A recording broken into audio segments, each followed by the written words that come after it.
Hi, how are you? I'm doing real well myself. I was in the mood for, oh, it's kind of dark. Let me turn on the light. There, that's a little better, isn't it? Maybe I can move it a little closer. There. I was eating lunch just now. I just finished, and I had some blueberries for dessert. Ever eat blueberries? They're really delicious. I brought some of them here with me. And I remembered a story about a little girl going to pick blueberries. It's called Blueberries for Sal. Kind of long, not really, but it's very good. I can tell you some secrets about this book. All the pictures are kind of blue. The artist who did them used the juice from real blueberries to make the pictures. He used a pen and put his pen in the juice. Cool, huh? Anyhow, now I can't eat because I'm eating, I can't read. Blueberries for Sal is written by Robert McCloskey. There's Sal. And is illustrated by Robert McCloskey. And it was written in 1948. So I was 3 years old in 1948. Maybe you're 3 years old right now, sitting there listening to the story. One day, little Sal, went with her mother to Blueberry Hill to pick blueberries. Little Sal brought along her small tin pail, and her mother brought her large tin pail to put the berries in. "We will take our berries home and can them," said her mother, "and we will have food for winter." Here's Sal and her mother in their car, and they each have a pail. Little Sal picked 3 berries and dropped them into her pail. Kaplink, kaplink, kaplunk. She picked 3 more berries and ate them. And then she picked more berries and dropped one in her pail, kaplunk, and the rest she ate. And then little Sal ate all 4 berries that were in her pail. She likes them as much as I do, I think. Her mother walked slowly through the bushes, picking blueberries as she went and putting them in her pail. Little Sal, struggling along behind her, picking berries and eating every single one. There's Mother, climbing them out, and then little Sal. And the blueberries, I think, grew wild out there and wherever they lived. I think up in the northeast. Little Sal hurried ahead and dropped a blueberry in her mother's pail. It didn't sound kaplink because the bottom of the pail was already covered with berries. She reached down inside to get her berry back. Though she didn't really mean to, she pulled out a large handful because there were so many berries right up close to the one she had dropped. Her mother stopped picking and said, "Now, Sal, you run along and pick your own berries. Mother wants to take her berries home for next winter."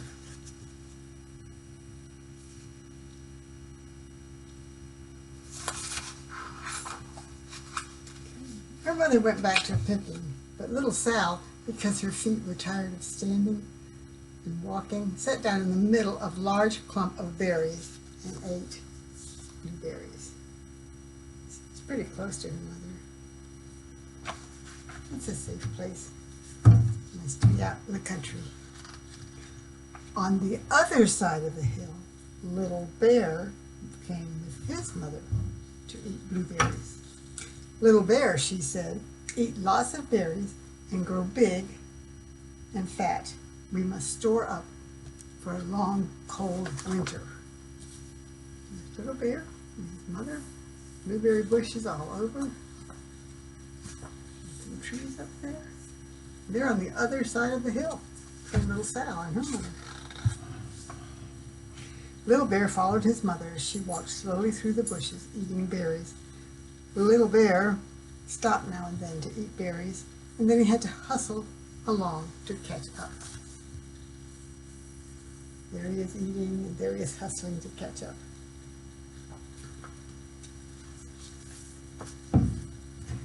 It's too high. Is that better?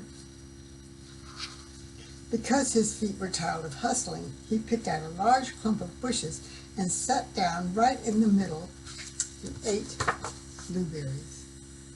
Yum. You can see they're going into his mouth. I don't know if you can see that or not.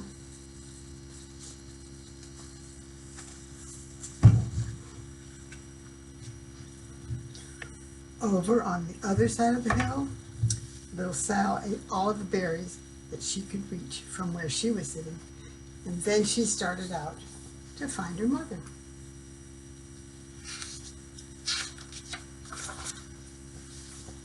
She heard a noise from around a rock and thought, that is my mother walking around. Ooh, that's a big rock. But it was a mother crow and her children. And they stopped eating berries and flew away, saying, caw, caw, caw. And then she heard another noise in the bushes and thought, that is surely my mother, and I will go that way.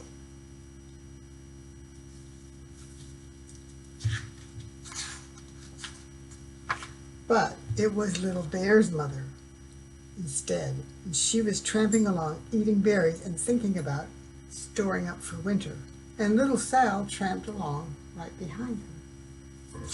Mother Bear, Little Sal, and all those blueberry bushes. I would love to be there. Oh, yum. By this time, Little Bear had eaten all the berries he could reach without moving from his clump of bushes. Then he hustled off to catch up with his mother. He hunted and hunted, but his mother was nowhere to be seen. He heard a noise from over a stump and thought, that is my mother walking along. See Little Bear? I'm going to turn around. There's Little Bear, and there's the stump. And up a big hill. But it was a mother partridge. It's a bird. And Mother Partridge and her children, and they stopped eating berries and hurried away. Then he heard a noise in the bushes and thought, that is surely my mother. I will hustle that way. There's Little Bear. You think he'll find her? But it was Little Sal's mother. Here. Instead, she was walking along picking berries and thinking about canning them for next winter. Little Bear hustled along right behind her.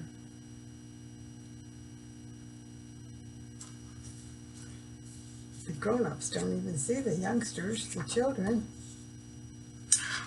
Well, Little Bear and Little Sal's mother, and Little Sal and Little Bear's mother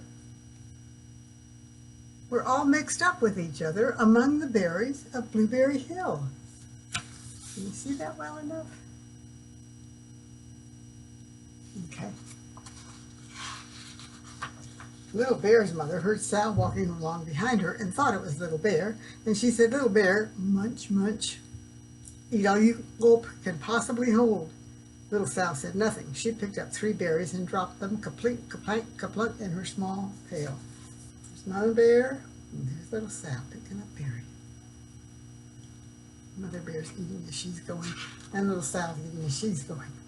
Little Bear's mother turned around to see what on earth could make a noise like kaplunk.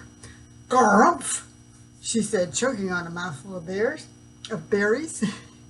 This is not my child. Where is Little Bear? She took one good look and backed away. She was old enough to be shy of people, even a very small person like Little Sal. Then she turned around and walked off very fast to hunt for Little Bear. Now I can't turn the page. Little Sal's mother heard Little Bear tramping along behind her and thought it was Little Sal, and she kept right on picking and thinking about canning blueberries for next winter. See the mother and Little Bear. She doesn't see him. Little Bear padded up and peeked into her pail. Of course, he only wanted to taste a few of what was inside. There were so many, and they were so close together that what he tasted was a tremendous mouthful by mistake. "Now, little Sal," said Sal's mother, without turning around, "you run along and pick your own berries. Mother wants to can these for next winter." Little Bear tasted another tremendous mouthful and almost spilled the entire pail of blueberries. Little Sal's mother turned around and gasped, "My goodness, you are not my little Sal. Where is my child?" Little Bear just sat munching and swallowing and licking his lips. Little Sal's mother backed slowly away. She was old enough to be shy of bears, even very small bears, like Little Bear. And then she turned and walked away quickly to look for little Sal. Look at her face. You think she's surprised? I would be. She hadn't gone very far before she heard kaplink, kaplank, kaplunk, and she knew just what made that kind of noise. She was very happy, I think, to see her daughter.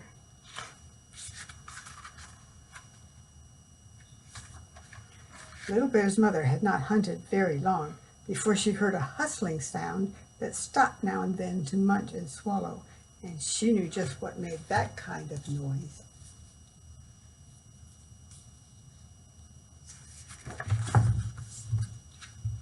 Little Bear and his mother went home down one side of Blueberry Hill, eating blueberries all the way and full of food stored up for next winter.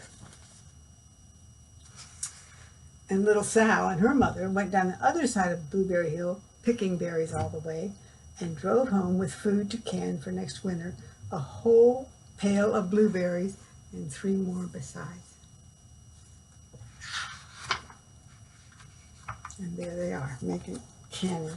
This is a very old-fashioned kind of stove. I think it's quite lovely. And there's Sal and her mother pouring things and fixing things and putting them in jars for the winter.